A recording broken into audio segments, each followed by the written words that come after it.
이전부터 민주당의 과제는 김대중 대통령 얘기부터 쭉 하면서 국민의 압도적인 다수가 보수니까 압도적 다수 보수를 엮으면 민주당은 승리한다 그랬어요. 제가 그게 김대중 대통령님 말씀이고, 예. 국민의 압도적인 보수, 국민의 압도적인 다수가 보수입니다. 정치식적으로. 예. 그리고 사회경제적 흐름, 사회경제적 자원의 위치와 분배와 흐름에 관해서도 보수적 생각을 갖고 있어요. 간단히 말하면 사회적 약자가 국민의 대다수죠. 사회경제적 약자가 국민의 대다수죠. 맞습니까? 사회경제적 약자가 국민의 대다수를 이루고 있죠. 근데 그 국민 대다수의 의식은 사회경제적 강자적 사고를 하고 있습니다. 아니, 그렇게 보수란 말을 아무렇게나 막 써버리면은 대화가 진행이 안 되고요. 사회경제적 자원의 위치와 흐름과 분배가 약자 위주로 이루어져야 된다. 강자 중심으로 이루어져야 된다. 요걸 중심으로 제가 얘기하는 거지. 법과 질서를 확고하게 지키고 준법 뭐 이런 정의가 살아 숨쉬고 나쁜 짓 한 놈 때려잡고 그런 보수 진보 얘기하는 거 아니에요. 그런 얘기하는 거 아닙니다. 정치 보수라 진보 보수란 말을 그렇게 넓게 써버리면 아무런 논의가 진전이 안 돼요. 사회경제적 자원의 위치와 분배와 흐름이 사회적 약자를 위한 쪽으로 흐르는 쪽으로 생각하는 것을 제가 진보라고 지금 말하고, 그게 강자를 중심으로 흐르는 것을 보수라고 말을 하는 그런 개념 규정 하에서 얘기를 하고 있는데요.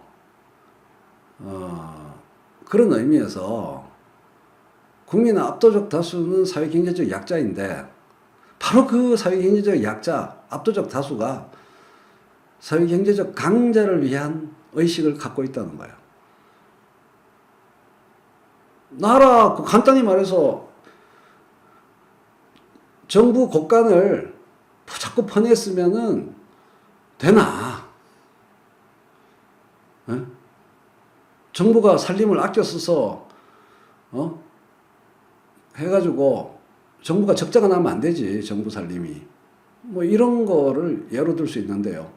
그런 것이 사회경제적 강자를 위한, 그리고 삼성이 잘 돼야 되고, 뭐 이런 생각 아니겠어요?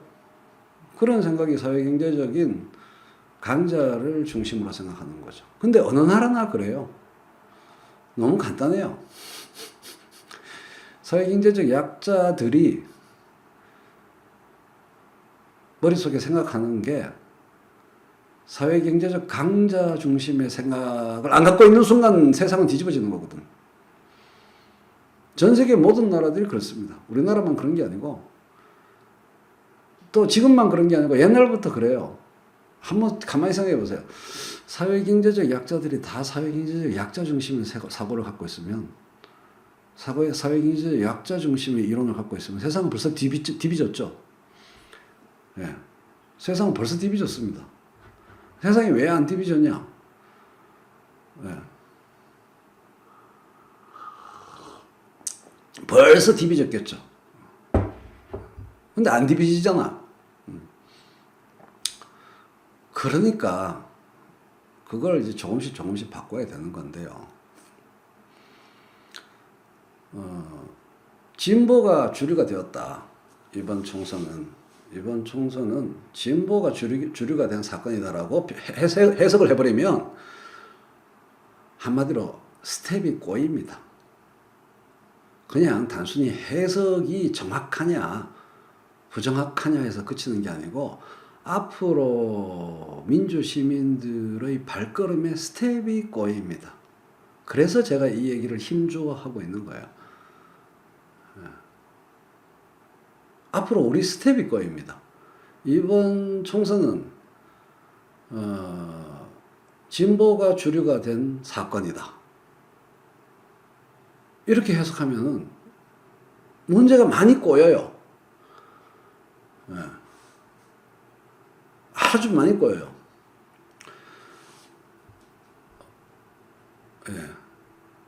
신보수가 민주당 주류라고요. 신보수가 민주당 주류라고요. 그 신보수가 이번 총선에서 최종 승리자라고요.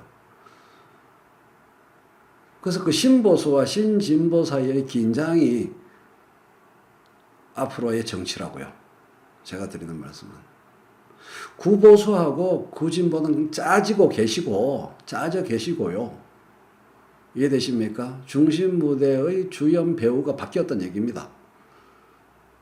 그 얘기입니다. 구보수, 미통당, 구진보, 정의당 짜져 계시고요. 예? 짜져 계시고 찌그러지시고 중앙 무대에서 현 주류가 된 신보수랑 신진보랑 평화적 긴장 관계를 유지하는 것이 앞으로의 정치다. 이 말씀입니다. 예.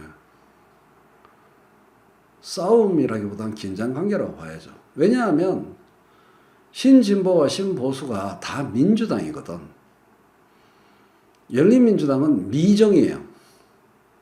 열린민주당은 그런 정체성을 논하기에는 실정성이 부족해요. 포지티브한 구체적인 모습을 갖춰야 미래의 희망태는 이쪽도 될 수 있고 저쪽도 될 수 있고 어떻게 될지 모르기 때문에 그러한 신진보냐 신보수냐 뭐냐를 논하기에는 가시적인 구체적인 실정성 포지티브 뉴스가 너무 떨어져요. 그래서 논외로 하고 지금 상태에서는 민주당이라는 주무대 안에서 신보수와 신진보 사이에 건강한 긴장 관계를 맺는 것이 앞으로의 정치에서 정말 중요한 지점을 찾는다면 그것일 것이다. 얘기를 하는 거죠. 네. 그러나 정당 세력으로 보면은 구보수가 아웃인데 미통당 같은 애들은 찌그러져 있지만 문제는 구보수는 정당 속에 있는 게 아니고요. 정당 속에 있는 구보수는 문제가 안 되는데요. 정당 속에 있는 구보수적인 사고방식은 문제가 안 되는데요. 정부 안의 구보수. 그들은 강고합니다. 윤석열이라든가 홍남기라든가. 따라서 민주당 안의 신진보와 신보수는 정부 안의 경제 권력 안의 구보수와 대립, 투쟁, 긴장 관계에 있는 거고 민주당 안의 신진보와 신보수는 건강한 연대 속의 긴장 경쟁 관계를 형성해야 한다. 이것이 앞으로의 정치에서 중요한 축이다. 이런 말씀을 드리고 싶습니다. 법원이라든가 검찰이라든가 기재부라든가 언론 권력 거기에 구보수의 힘이 아직 강고합니다. 예, 아직 강고합니다. 그들과 민주당의 신보수, 신진보 연대 세력이 180석을 확보하고 국회의회 권력을 가져가면서 언론 권력 내의 구보수, 경제 권력, 삼성 등의 경제 권력 내의 구보수, 법원, 검찰, 기재부 등의 기존 엘리트 내에 잔존한 구보수를 밀어내는 것이 역사적 과제다. 저는 그렇게 생각하는 겁니다. 예. 이런 얘기 열심히 하고 있는데 이재명이 구보수인가요? 결국 이재명 밀자는 뜻인가요? 그런 쓸데없는 수준 낮은 얘기 여기 끼워 넣지 마세요.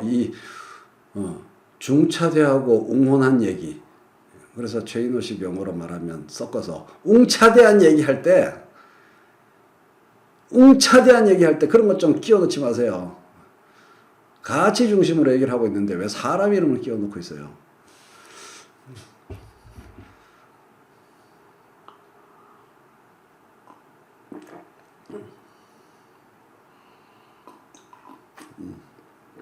으라차차 웅차대한 얘기하고 있는데